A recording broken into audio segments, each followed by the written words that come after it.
Hey there, your student's going to be using what's called a Cochlear MiniMic. This microphone is used for students who wear cochlear implants. It directly connects wirelessly via Bluetooth to the student's cochlear implants.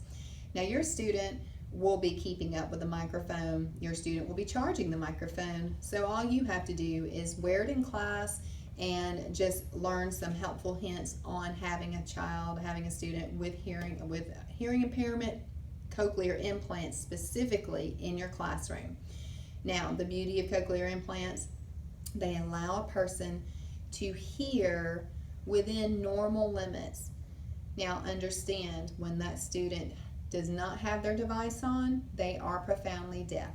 They do not have any hearing at all. When the cochlear implants are on, then they're able to hear within normal limits, which is great. But cochlear implants are very sensitive to background noise. So they have to have you wearing a microphone at all times to clearly hear what you're saying in a classroom setting. Now, if you were within 3 feet of that student and there's minimal background noise going on, they're going to be able to hear you just fine. Now this year, because we are faced with coronavirus and wearing masks, our faces being covered, these students do rely more heavily on facial expressions, reading your lips. They rely on minimal background noise going on anyway, so all these things are going to affect them. So please be mindful that just because they can have an excellent conversation with you one-on-one in close proximity and you think, oh, they hear great, that the moment that they are beyond 3 feet from you, the moment that there's background noise or you're talking to them in a hallway, even in close proximity, they're missing pieces of information. If they're not able to see your mouth, if there's muffling going on from the mask, all of that's going to hinder their ability to understand what you're saying. So how do you use this microphone? Most likely the student will bring it to you already turned on, but in case they don't, there's a tiny button on top that if you press and hold, a green light will begin to flash, indicating that it is on.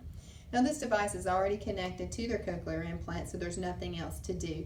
There are volume controls on the side here, and the student, when they increase that, it will increase the volume input. Now hopefully they've already set that, but you might want to check with them, is this volume okay? Are you hearing me okay? It's always great to just put the microphone on, check with them, are you hearing me all right? Now, these microphones have a really long lapel mic. I'm not crazy about it.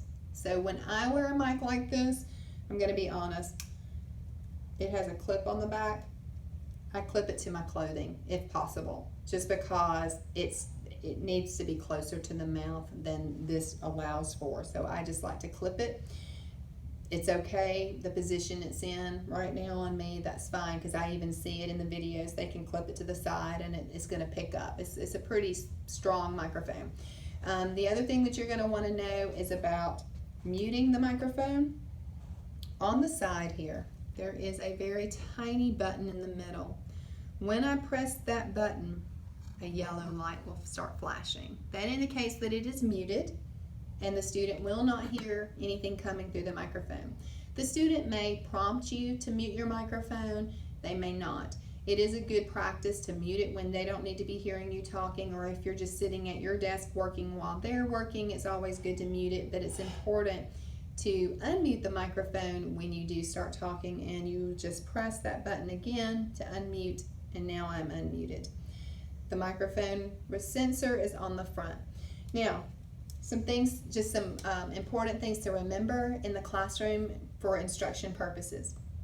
You're wearing the microphone, so everything you're saying the student's hearing, but your student may not hear as well other members of the classroom. So if there's classroom discussion going on, or someone asks a question, please, if you can remember, to try to either call that person by name. Johnny, you have a question. So the person with hearing loss can actually turn to Johnny, see what they're going to say and be able to try to hear that better. They also don't always hear what the students say clearly. So if Johnny says, "What time is lunch today?" You want to know what time lunch is today, Johnny? It's 10 o'clock. So getting in a habit of actually kind of repeating back questions is so helpful, not only for your hearing impaired student, but for all the students, because not everyone might have heard the question. So if you just said 10 o'clock, then what's 10 o'clock? What's happening at 10 o'clock? So now we've got some confusion going on because they heard you say 10 o'clock, but they didn't hear the question. So those are just some helpful things to remember. This device is able to be connected to a Chromebook. If they need to listen to something, watch a video on their Chromebooks or an iPad, there will be a cable inside their case in here, and they should know how to do this, but it plugs directly into the bottom of this device and plugs into the Chromebook. And then that way they can connect and listen to an iPad, iPhone, Chromebook, any type of device that has this type of insert. So if you have any questions or concerns, please feel free to contact me or Dr. Alexander at our email addresses. In every case, we have our contact information if there's any problems or concerns. Thanks so much.